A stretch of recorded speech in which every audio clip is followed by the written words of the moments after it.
Nice to Yeah. meet you, Will. He's the other one I warned you about. Okay, good. My eyes I was open. looking at the minutes, obviously I was here, but. Not that bad. Yeah. Mr. Chair, at this point in time, we have 7 o'clock, All right, and you have everybody on the board that you're going to have for this evening. awesome. So with that being said, you're certainly able to start the meeting. All right, it is 7 o'clock. Let's call the meeting to order. And we can start off with the roll call. We'll start over to my right with Sheldon, Sheldon Cohn. Sarah Karas. Rick Poland. Todd Spurl, Chris Kondieski. Blake Moore. and I'd like to welcome Sarah. This is her first meeting as part of the Planning Commission. All right, next, approval of the minutes, or approval of the agenda for tonight. Any changes? Any comments? Move to approve the agenda. Second. All in favor? Aye. Aye. Excellent. All right, we have the minutes from November 28th. Everybody get a chance to review them? Do we have any comments? I had one comment. It's on, pages aren't numbered. Yeah, we have a new person taking minutes, so Okay. there's a couple things. It's the second from the last page. Okay, Gail nominates Rick Poland to be, I think it's vice chair. that is correct. Good catch. Okay, everybody find it?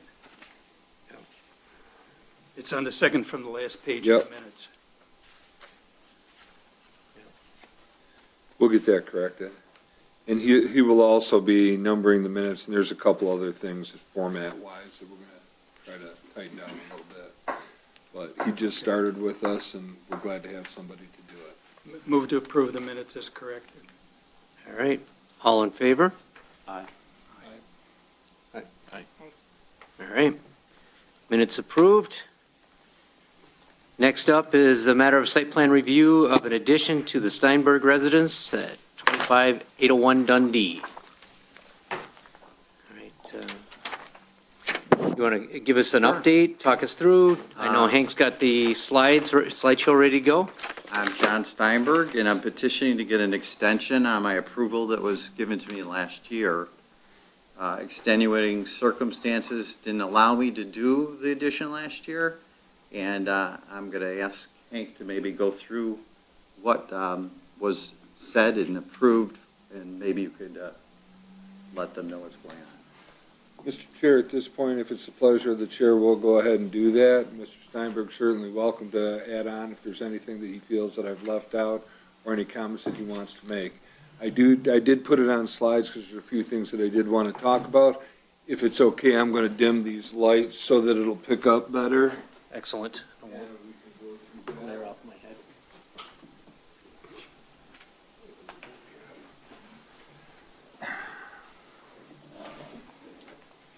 Okay, so what we have here is a unique situation. This project was previously approved in 2021. The time to vest has expired. You have 1 year from the date of approval to start your project, otherwise you lose that approval. Same with the Planning Commission, same with the Zoning Board of Appeals. The issue then becomes if you can't do one, you need the other, and then the other expires. So he also has to go to the Zoning Board of Appeals, assuming approval that is not yet given from the Planning Commission. The project is exactly the same. It's the same thing, the same way. The only difference between the plans now and the plans that he has is that they have actually drawn in the window that was part of the codicil of approval for the Planning Commission last time. Any affirmative action that you take this evening should reflect the need for the Zoning Board of Appeal approval, and Mr. Steinberg is currently on the schedule for March for the Zoning Board of Appeals. The project is 647 square feet over the maximum house size, but if you take a look over here, and you can maybe see with my, let me see if I can get this thing working. You can kind of see how he has an irregular lot there.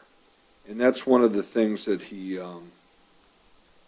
you see the shape of the lot, and that's kind of unique. So he has a lot of different things going on. He has a huge lot to one side, and the other lot is approximately the same size. The lot at the north neighbor at 8121 Hendry actually has 19,783 square feet. And it's a huge lot in comparison to his at 8,559, and the neighbor is 13,125.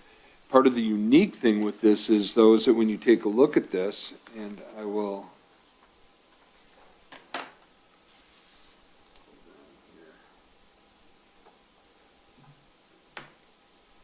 go to this.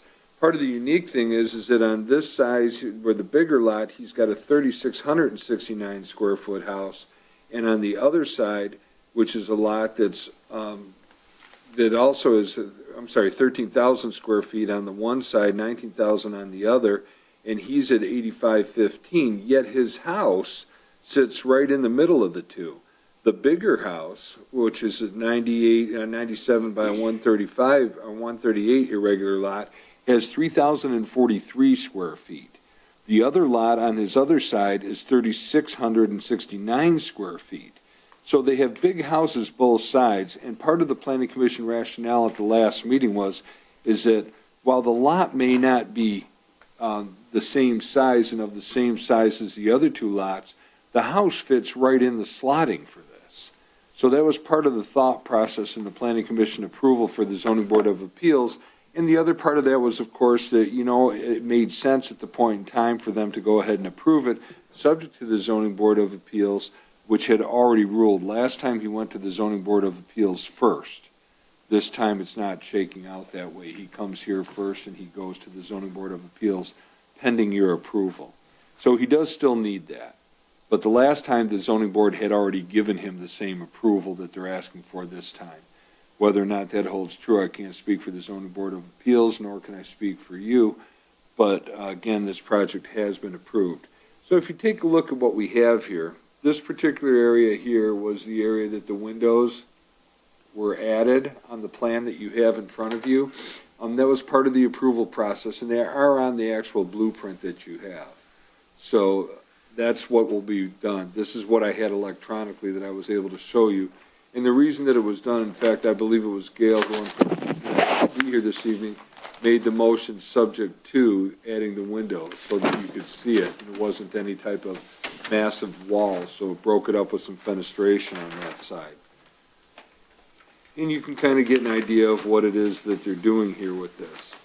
This was, again, the project was approved previously. It was, let me get back to here. I think the biggest thing to take in consideration was the shape and configuration of the lot and the fact that the house is no bigger than anything else in the immediate neighborhood. It's up to you whether or not you want to ask any questions to Mr. Steinberg or myself. I'm certainly happy to answer them to the extent that I can. I did include the minutes from both the ZBA and the Planning Commission meeting from 2021, at which this was previously approved. With that having been said, Mr. Chair, I'll turn it back over to you. If you have anything that you need, let me know. Thanks, Hank. All right.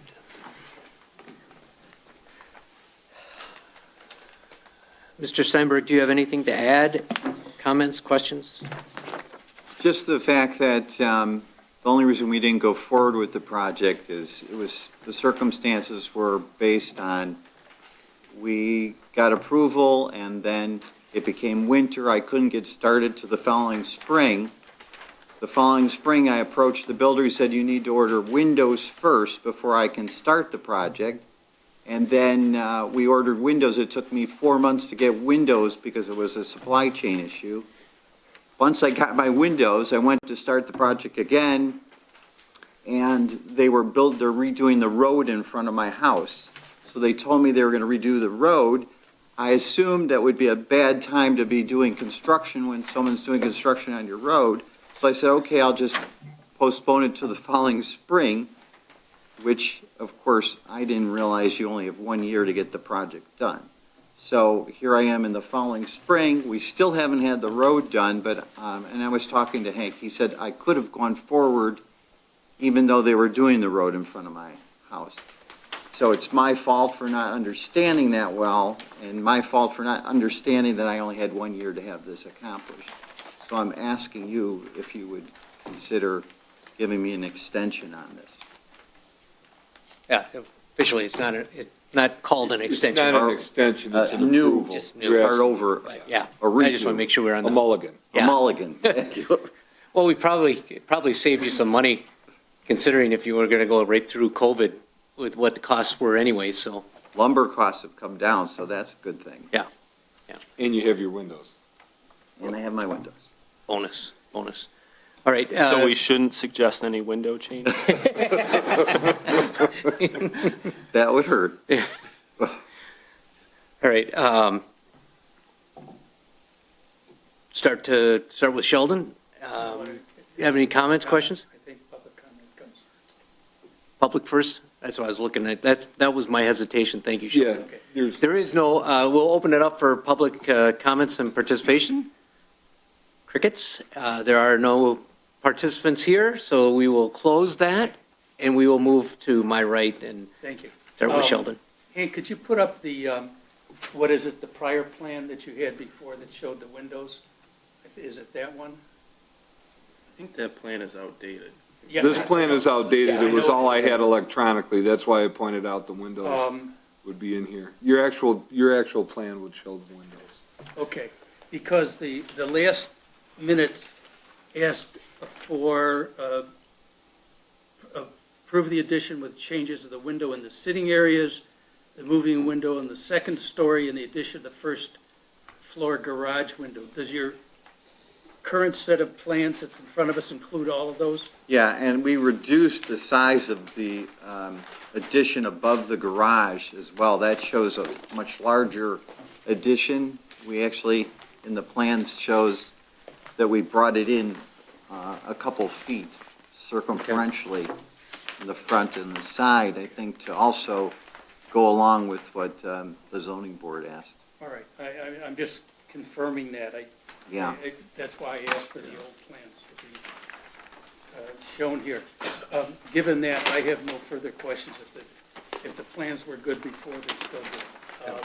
As long as they've been accommodated, which they have been, in terms of the conditions that were attached to the last approval, and I have no objection to the plan, and this guy's been through enough already. You don't want to change his windows on him? No, We haven't got to Rick yet. no, I'll leave Just- that to Rick. I'm just, Okay. Faulting it, don't No, I? I support the plan. thank you, Sheldon. Sarah? I support the plan. Excellent. I don't have any comments or concerns. You sure? I'm sure. Chris? No questions. I remember us being enthusiastic about it last time, and with the condition of fenestration on that wall. I don't think there's anything else to talk about. All right. No comments, questions from me. Looks great. I wasn't here the last time, but I'm excited to see how this turns out. Should be pretty cool. Thank you. Appreciate that. I'll make a motion to approve the plans, subject to ZBA approval. Second. All right. All in favor? Aye. Aye. It passes. Thank you so much, everybody. Thank you. All right, next up is a matter of discussion of Planning Commission priority list, selection of additional work project. That's further down in our, Mr. Chair, as you know, we're in for grants for the Safe Routes to School and the Complete Streets compliance, which would put us for 11 Mile Road, which would give us our crosswalk right here, which finally our kids would be able to get to Berkeley High School safely, and perhaps another one down more towards Coolidge at Henley. And we were waiting for the grant results. We still have not heard back from those yet. So in the interim time, rather than just sitting and waiting, I've suggested a couple items that we may want to work on. And the reason for that is that these can reasonably be expected to be accomplished and in a fairly reasonable amount of time. So that was one of the things that I wanted to talk to you about and see if you had one that you would want to pick that we could do. So the two that we had for that were one was the rezoning at 11 Mile and Woodward, and that would be for the Thrifty Flowers. And the reason for the rezoning for that would be, which would be the one out of that I would suggest, would be because it's reasonably to be expected to accomplish. It offers them more, not less, opportunities for that particular property. Not saying there's anything in the works, and it would be consistent with what's on Woodward. So that was kind of important for that. There was a couple other things that we could have done. We could do the requiring residential properties to direct all downspouts to vegetated areas or to other approved areas. Both of those, and in fact, the truth be told, we could work on both of those kind of at the same time. Neither one of those are exhaustive. There are timeframes with the rezoning, and there are legal steps that we have to take for that. And if that's something that you would like to consider, I could get started on that. But the requiring residential properties to direct all downspouts and that's simply a language change. It's a text amendment to the ordinance. And what would happen at that point is that I would bring back to you at the next meeting in March a sample ordinance for that, for you to take a look at. If you wanted to tweak it, if there were comments, questions, things you wanted to include, things that you wanted to delete from it, that would be okay. But by the time that you got that, whatever I would give back to you would already be vetted by the city attorney. So if you wanted to add something, that's completely fine. Then I would just send it back for them to take a look at. I would set a public hearing if that's what you moved at for that. And you would have a public hearing typically in April, and then with a vote on that, and move that forward, and then we would go forward with that to the city commission. And hopefully that would get done in short order. And the reason for this really is stormwater control. And a lot of times, typically you have, I know, well, actually, all of you, except for Todd and Blake, live in the Bronx subdivision in here. And those are 50 by 125 lots typically. So the flow of stormwater is essentially very important, and how it's managed is important. So having that directed at areas where you're not putting it all on concrete, you're not creating slip hazards in the winter and fall, and you're certainly not flooding your neighbor's basement. The language in there has some things to that effect, but strengthening it's not a bad idea at all. So we would consider that, and then you could consider that 11-mile Woodward rezoning, whatever your pleasure is to move forward on. If you want to move forward on both, I can do that. But we do have, to take on another big thing would not really work at this point in time. Can I ask a question? Yes. I'm not sure I understand this transitional district and what advantage there is to either the city or Thrifty Flowers. Okay, so the transitional district, and where we're at with that is that you have your B1, which is your business zoning. Right. Your business zoning has a very specific list of items that you can put in there. For example, in a business district, you can't put condos above your workspace. Like if your first floor is retail, second floor is offices, third floor could be condos in a transitional district. In a business district, it's a business. So what this does is it offers more opportunity, remains consistent with what we wanted to do on Woodward, which was transit-oriented design, because originally, way back, originally the Q line was coming out here. So that didn't happen. You do have some of the fast buses coming, and this would allow an opportunity for more diverse, like if they were to market the property, or if somebody was to market the property, you have a different group or a wider group of investors that may be intrigued at the possibilities because of the zoning.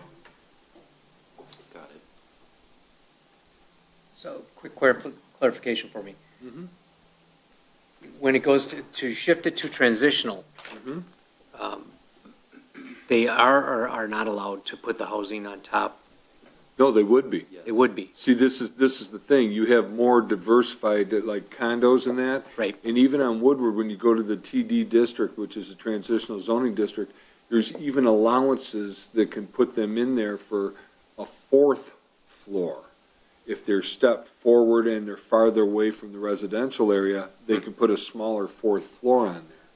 So ideally, the point behind that was, is not only the transitional district, but to gain some, if you all seen the lofts on like 9 Mile in Ferndale?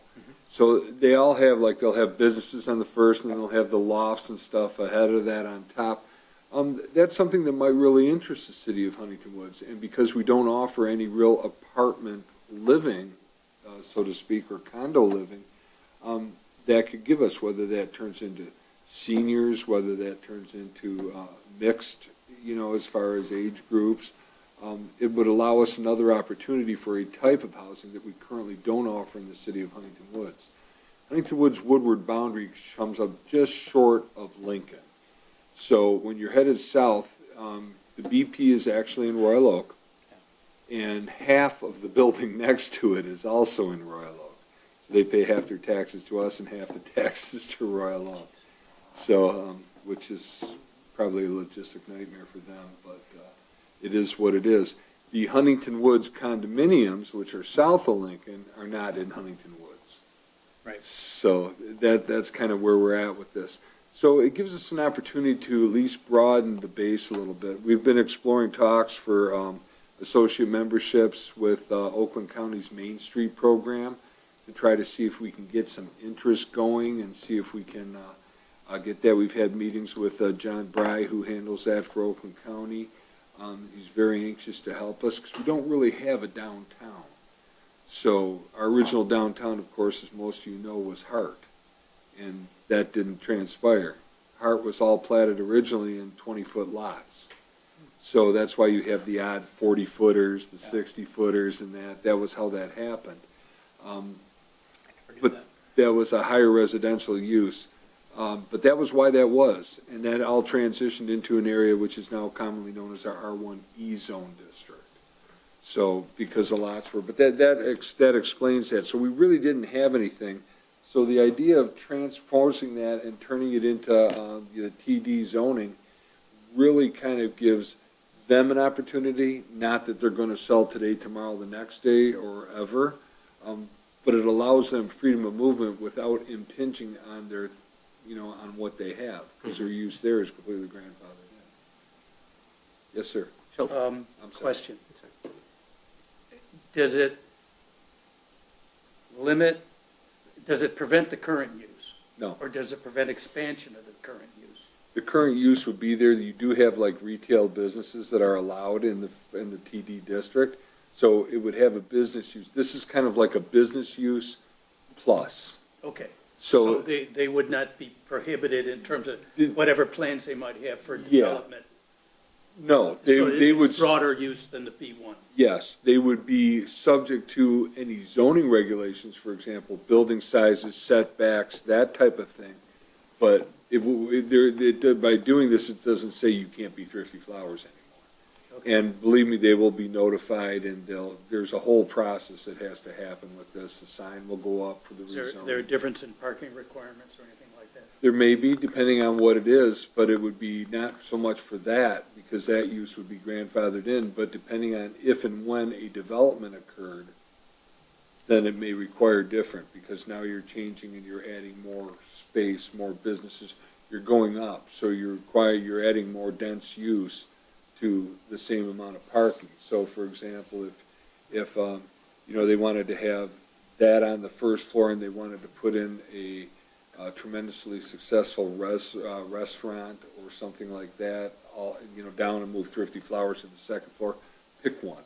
Whatever you wanted to do with that, that may require different parking, as our parking requirements are based on the use. Because a change, you can't zone somebody out of business. And that's not Okay, what we're doing. but- That's specifically what we're not doing. Okay, but it can prevent expansion of that business, okay? Depending on what, and I don't know what would be allowed now in terms of expansion based upon current parking requirements and whatever else Yeah. is involved in how that might change with the TD. Well, if you want, because again, as I said, that one would take a little bit longer than the downspout one. What I could do for the next meeting, if this is something that you would like to pursue, is I can provide you a sheet with some examples of what may or may not happen to that property and then I can do that, and then you can decide if that's something that you want to move forward with. Okay, I think that's information that's legitimately. Sure. Oh, yeah. Available, not only should be available to us, but should be available so that the owner of that parcel can express an opinion about that. Absolutely. This was just on the to-do list off the master plan, and without any interest on the planning commission, there'd be no point in starting any of that. If there's an interest in proceeding with that and, fulfilling that, off the list, off the to-do list, then, I would do that. Certainly, get a hold of the gentleman, bring him in, and, see if this is something that he's interested in. If he's interested in it, great. If he's not interested in it, I can't think of why you wouldn't be, but I'm happy to put the list together for you so that we can, I'm a big one for, let's put it all out there. Transparency is very important. I would support both those items, but I'd also like, I don't know if you have a priority list left over from last year. Yeah, of course. And Of I course. think that should be circulated so we can evaluate. Yeah, we'll put that in for What the we next want meeting. is important, mid-level and low-level and Yeah. that kind of stuff. Well, this came off of the last list, and this was on the medium list. And the reason for it is that it could be reasonably expected to be done. The stuff that was on the high list typically is the harder one, or long-term was how we looked at it. So this is like short-term, and we can get this done, and, knock a couple things off the list, which was on the master plan, which you all worked on. So, if it's okay with, if it's the pleasure of the planning commission, I'll go ahead and I'll put together that document that would just give you some ideas of comparisons to what it could be used for. The other thing is too, is that when they're all zoned the same, it also is enticing for a developer that comes through and might want to say, okay, so let me see if I can pick up these two properties next to each other without having to go through a rezoning on one of them. Right. So if that's the thing and it's done already, then why not? And the other thing is that it means that if somebody's in a sale, and a point of contingency with the sale is that you have to go ahead and get the rezoning. Well, who gets it? The current owner? They want the current owner to get a rezone before they buy it. This takes the onus off of everybody, and this is just the level playing field that we're playing on. And ideally, some development is really needed on Woodward. We've had the same thing since I've been a kid, which is It's a few more than years. a couple years ago, yeah.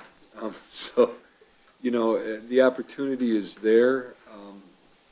We have had conversations with MDOT about trying to spruce up the right-of-way there. We've had conversations with Haley Stevens' representative about seeing what we could do with that there as well. So we're trying to do some things, but the consistency in the zoning issue really would be helpful if we could just take this out, and then at that point, we can advance a little bit. One more question. Yeah. If I may. Go ahead. What's the role of the Oakland County Main Street effort? Well, Oakland What do County they do? offers us, as an associate member, which we're just getting into, they'll offer us access to people looking for businesses or people looking for areas, and they might not know Huntington Woods because maybe they're from Waterford and they're looking out that way, but when Main Street he says, look, I'm looking for 4,000 square feet with parking on a major thoroughfare, then Oakland County says, well, Huntington Woods is part of our Main Street program, and they have this and this, and the traffic count on Woodward is X, and you can expect on the southbound side of Woodward at any given time to have 20,000 cars. Okay. So that's the benefit of Main Street, Oakland County. That plus, they have also been extremely eager to help with that. They understand that we have kind of a interesting situation that we have no retail really on there. So it's all offices. Some of the offices have been there since the 50s, and some of the offices have been freshened up, and some have not. This will give us an opportunity to kind of move forward a little bit. Sarah, do you have any questions, concerns? I don't. I did, my business that I owned in Chicago was a mixed-use business, so it was a salon on the bottom with condos above it. So I'm very familiar with the zoning situation. It works. Yeah, Yeah, you see that a lot. Yeah, I mean, I would think it would be incredibly intriguing to Thrifty Flowers, but I think the second scenario you mentioned, this sort of multi-story opportunity or incentive as acquisition for a larger swath makes the most sense. Rick, do you have any? No, I think it's a good plan. I would like to dive into the stormwater issue a little bit more. Okay. And I think the gutter or directing downspouts to certain locations was only one step of that plan. Can we hold on Do- going into the gutter for just a second? Yeah. Only because I got a question, then we'll wrap up Yeah, that first sure. one. Do you have any on that? No, nothing. So the only question I have, and then I'll give it back to you, does that make that whole district, going off of what Blake was saying, from It does. 11 Mile to Boardman, basically? No, it makes the whole thing 11 Mile up to halfway through the building prior to the BP. Okay. Because that's already zoned this. The entire It does make it strip- enticing for, The entire I strip, see the- except for this I building. see the reason for that. Okay, I'm sorry, Rick, go ahead. So, stormwater, I think we also had a part of that was talking about impervious areas and Parking areas. parking areas and doing overall calculations on that versus just having maximum house size and lot coverage based on the house. Would going down that route require consultant input? It may, but I think where we're at with this is what we've broken off of this is something that we can reasonably expect to be handled. Right now, what my thought process was and what our thought process was that committing to a consultant, anything that requires a consultant or requires budgets. So we have to go ask for the money.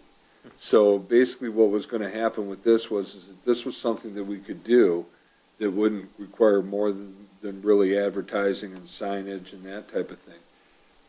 Adding what you're talking to with that was to take a look at our zoning ordinance for our mixed use, for our residential, to see how we can best apply some stormwater areas and work with that. Like, for example, on 11 Mile, there was an area that was saying, bike lanes or, some kind of stormwater management. So on Coolidge, we have a big opportunity for putting in these stormwater facilities. On 11 Mile, not so much, and the difference with that is because the difference between the sidewalk and the curb is significantly less here than it is on Coolidge, where you have from here to the wall type of things. So there is stuff that we can do with that. We may be able to break that down, and I would also, as well as you, Rick, be very interested in seeing what we can do. It just makes a lot of ecological sense to do that. So if that's something that you want to explore, then perhaps that's something we could put on the item 3. The other thing is that I can tell you there's also limited capacity as to what we're going to be able to do from staff allocation of time. So that's why we want to try to knock some of these off. That may require a little bit more time, but if that's something that the commission's interested in exploring, I'm certainly happy to talk to the city commission and the city manager and see if we can't do something with that. So my first comment, I think this sort of alludes to what Rick was getting at, this idea of getting to the impervious areas, and I Yeah. understand a consultant means dollars, and my one immediate thought was to just sort of take on stormwater and initiate it, i.e. words that say you can't, direct your stormwater towards your neighbors. Are we effectively asking for, either for you or for planning or whomever, a huge amount of hassle when the neighbor's like, they've been dumping their stormwater on me for 20 years? Like, I think. We already have that language in there yeah, that says okay. you can't direct stormwater, purposely direct stormwater onto your neighbor's property. So what does that do? And again, it's a great question, because, and I'm sure this is why, we all live on these lots, and if your neighbor's stormwater is directed onto your property, you either got 10 feet or you got 5 feet in between your property. Right. So, having said that, what a lot of people do is a swale and take it overland towards the front. Well, there's also some kind of infiltration rate at that point in time where the water goes down into the ground. And as a result, you have that, and that's great, except for now you have weather like this where the ground has a huge saturation point, and it just doesn't happen. So the answer is for that, yes, there is some things that can be changed with just simple language, and that's more like what we're looking at for what we were suggesting here. But there are some things, like Rick suggested, that we're gonna have to take a look at and see what makes sense, and we're fine doing that, with the understanding that if we dive into that and dive into these two and keep the 11-mile project, assuming that we get the grant money for that, then it's going to slow things down a little bit. And I'm fine any way that you all want to proceed. How does this, the second one with the downspouts, how is it changed from what it currently says? Well, what it says now is it can't purposely direct stormwater onto adjacent properties. And the issue is that we could do a lot better with the verbiage that we have with that and get very specific as to what you can and can't do. You can't have elbows that point at your neighbors. You have to take them and put like an A and B elbow together so that it goes away from that. Extensions on the downspout so that they don't go to your neighbor's property. This is not going to do anything that has to do with lots that are typically low right now. You have lots in here that are very low. My neighbor's lot's 1.5 feet lower than mine. So I take downspouts around the back and, discharge them in back of the garage so that it doesn't go near his property. Is that going to stop everything? No, but it stops him from having to deal with my stormwater from my garage, there's a lot of things next to properties like berms. Berms are very helpful when it comes to keeping stormwater and managing water on your property. But again, there's some lots that have valleys, there's some lots that have peaks, there's some lots that have a slab of a garage here, have a valley, and then the other property right here. Well, that lot's low. So yeah, can you bring in fill? Can you manage that in other ways? Yes, but we don't articulate that in there. Gotcha. Chris? I like both suggestions. I think both of them, like you said, are kind of quick hitters. And to Rick's point, it gets us moving down that road discussion of looking at consulting for a larger discussion as well. So I like both suggestions at this point. Yeah, it sounds like we're gonna address Sheldon's concerns with bringing in the list and looking at, what. That'll happen in the March meeting, yes. Yeah, and then. Assuming you direct me to go ahead with this. Right. And then the other thing that has come up is Rick, with his comment about the, impervious surfaces and that side of it. It's basically going to split that off a little bit so we can get the easier stuff done and then come back and look at it later. That's right, it'll be piggybacked onto that at a later point, but yes, it should happen. If that's something that you go, because don't forget, you're always going to be, it's like Sheldon asked, see if we can update the list. Well, we really haven't done anything, which is why you don't have it yet. But when we put that on there, that may be something that's a consensus of the planning commission that we want to bring on a high priority, and that will move that up the pecking order a little bit there. Okay. And, it's not a bad idea. I mean, Rick's concern with the advent of the amount of water that we're getting here is certainly legitimate, and to address that is something that we need to look at. Any other questions, comments, concerns? I just have one other question, and if we were to initiate this kind of residential properties, downspouts, or then with this stronger wording, are we essentially, or could we be inviting an enforcement situation? And then what, does that fall to you, or like? Well, that would fall to me or one of my departments. So currently, the city of Huntington Woods has 3 code enforcement officers, and I supervise the other 2. So what happens is that for complaints that happen, if people are directing downspouts, it may be as simple as putting a door hanger on there. It may be as simple as a letter if the door hanger doesn't work.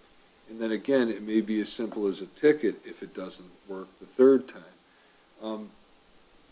Writing tickets is not the preferred method of gaining compliance, but it typically does work.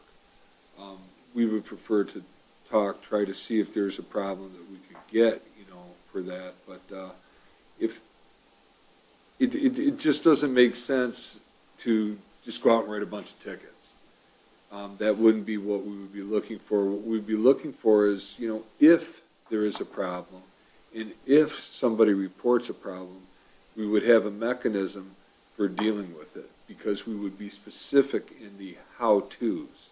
So like this ordinance would actually almost have action items, like downspout directions, stormwater management as far as, does your garage even have gutters on it? That type of thing. And if they do, if not, are you just shooting sheets of water onto your neighbor's property? With a gable roof, that could be happening. And that could maybe alleviate some of your neighbor's problem, if they're having it. We have a few ongoing issues in Huntington Woods with water, but typically those are on really low lots in areas here. Like, you're gonna have a site plan come before you for March on a very large lot and a very large project. And the lot's low and back, so it's gonna have some different types of things for you to address with that. So, for the March meeting, I would have that would be, because that's gonna be a lengthy project. There won't be a ton else other than what we just talked about on that agenda. So if that's something that you want to do, I guess what we would like is a motion to move forward on these 2 items and to start the process so that I have a direction with this. I'm going to add a third item into that. City campus. City campus right now is at a hold. Okay. Does the city commission want any recommendations from us, or At do they this want? point, no. Okay. We haven't, they're still taking a look and considering what it is. We've had some issues with this particular building and with the public safety building where dollars and cents have already been allocated into here because, leaking roofs, that type of thing. So I think they want to take a little bit of a look at it and assess it prior to committing the planning commission to something. Doesn't mean that it won't happen, it just means it won't happen now. Or at least I don't anticipate it now, watch I'd like to tomorrow. move that we move forward on the 2 items in the context of the discussion we've had, as well as asking Hank to bring forward the priority list so we can contemplate it at the next meeting. I second. All in favor? Aye. So, sorry, just to clarify, the city campus, that has to do with the renovation of city buildings, I guess? Well, it has to Not- do with the renovation or redevelopment of Got city it, buildings. Yeah. And if you take a look at that particular section of our master plan, both were kind of addressed. And until we have a group of players or a clear direction in how we want to go, we still have to keep these buildings operating. And that's kind of where we're at right now. And whatever the pleasure of the city commission would be what we would follow. We would follow the direction that we're given. Before we close, is the March meeting, is that during spring break? The 27th off the top of my I think head. it is. Be the same date as this. Pardon me? Be the same date as. That's the first date, we'll get to that, but I just a heads up, that's the first Monday of spring break. We are 4th Monday of the month and have been for 20 years. I know.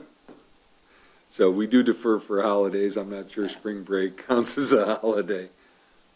I just want to make sure we're getting enough people here. Yeah, again, we poll the commission and see what we have. If I see Yeah. that there's not going to be one, we might make an alternative plan. Okay. But we do have that and certain things that we have, we won't for this coming meeting, but some, certain things need to be advertised and that, so.